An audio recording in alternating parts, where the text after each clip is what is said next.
You didn't decide to become this way all at once. It happened in small moments. The argument where you held your tongue and felt proud of yourself for it. The friendship where you stopped bringing your problems because it was just easier.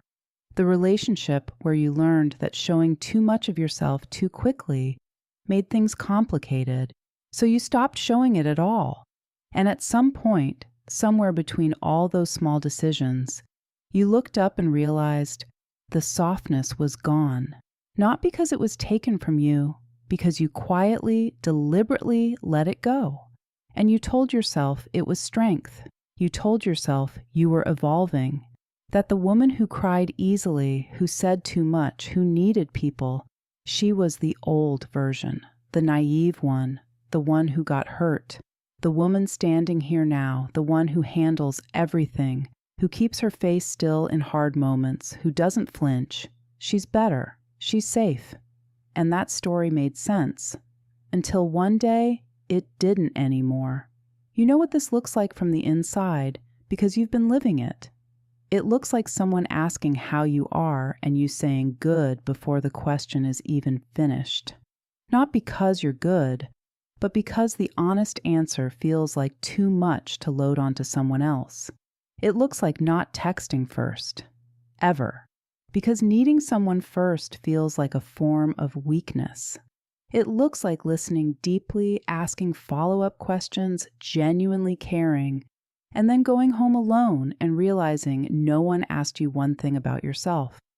Not because people are unkind, but because you've made yourself into someone who seems like she doesn't need to be asked.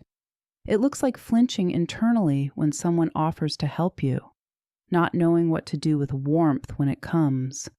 A wall you built so carefully, brick by brick, that you forgot it was a wall. You just think of it as who you are now. And the thing is, you're competent, genuinely.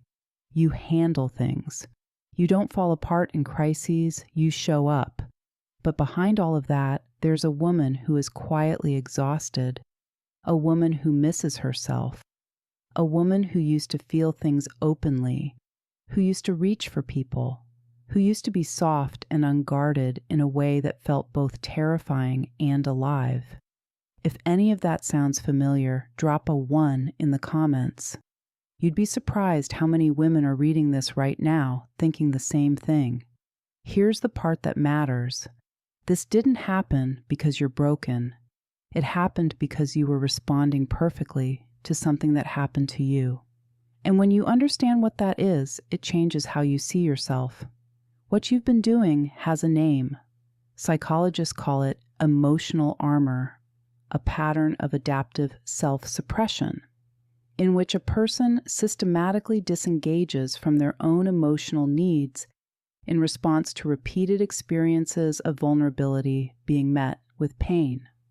Dr. Kristin Neff, a leading researcher in self-compassion at the University of Texas, has studied this for decades. Her research consistently shows that women, far more than men, are conditioned to treat their own emotional needs as less urgent, less valid, and more burdensome. The result is a kind of learned emotional self-abandonment, where softness is the first thing sacrificed when a woman needs to feel safe. When you experience emotional vulnerability, and that vulnerability is not met safely, your brain begins to associate vulnerability with threat. The amygdala, your brain's threat detection center, starts firing in response to emotional openness the same way it fires in response to danger. So you close, not as a choice, as a reflex. And the woman who closes gets rewarded. She doesn't get hurt the same way. She doesn't need anyone who might leave. The nervous system learns armor works, and it keeps building it. The tragedy is not that you built the armor. The tragedy is that armor keeps everything out, including the things you actually want inside. But how did you get here? When did softness start to feel like something you couldn't afford? Think back to when you first learned that being soft had a cost. For some of you, it was a specific moment, a time you cried and got called dramatic, A time you told someone how you felt and watched them use it against you. A time you were open and available and present, and the person you gave that to left anyway. For others of you, it wasn't a single moment. It was a climate, a household where emotions were inconvenient, a parent who was unavailable, not cruel, just absent in the particular way that leaves a child to manage herself, a family system where the unspoken rule was, be low maintenance. Don't add to the weight in the room. You learned at an age when you were still learning what you were allowed to be, that softness was a liability. Maybe you watched your mother make herself smaller for a relationship that didn't see her. Maybe you were the oldest, and being soft meant no one took you seriously. Maybe you loved someone hard and early, and it ended in a way that left a mark you're still careful around. And so you adapted. You became competent. You became reliable. You became the woman who doesn't need. Which is, in the language of survival, another way of saying the woman who cannot be abandoned. Because you cannot lose what you never let yourself reach for. The child logic was perfect. The child logic kept you safe. But here's the part I want to be honest with you about. That armor, the one you built to protect yourself, it doesn't just keep pain out. It keeps people out, all of them. It keeps intimacy out. It keeps the kind of love that actually sees you out. Because being seen requires being visible. The exhaustion you feel is not just from doing too much. It's from carrying every emotion alone, filtering everything through a composed face. And the loneliness is specific.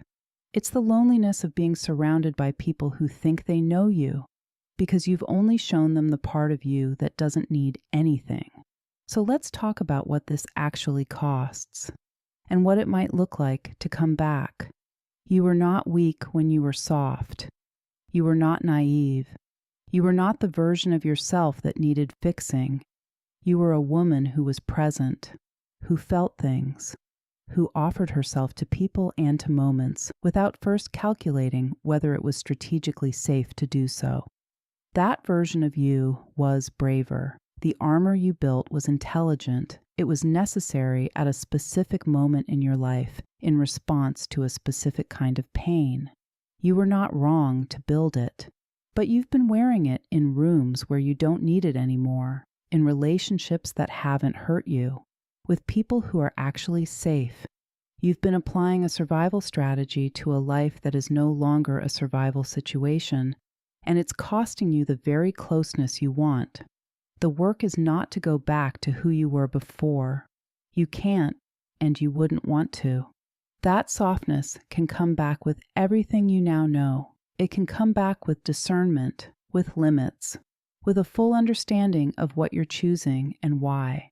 The version of you that is soft and unafraid is not the version before the pain. She's the version on the other side of it.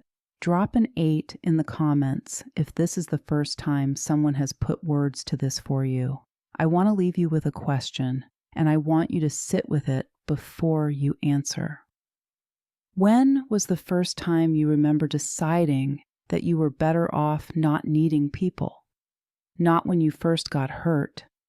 The decision came after, the moment you made the choice, consciously or not, that you were going to be different from that point forward. How old were you? Leave it in the comments. You don't have to explain it. Just the age, or a single sentence, or even just the word yes if that's all you have right now. Because I think a lot of women reading this have been carrying that moment alone for a very long time. And you don't have to. If this stayed with you, our next video goes even deeper. The psychology of women who attract emotionally unavailable people and why it's almost never a coincidence. Watch it next.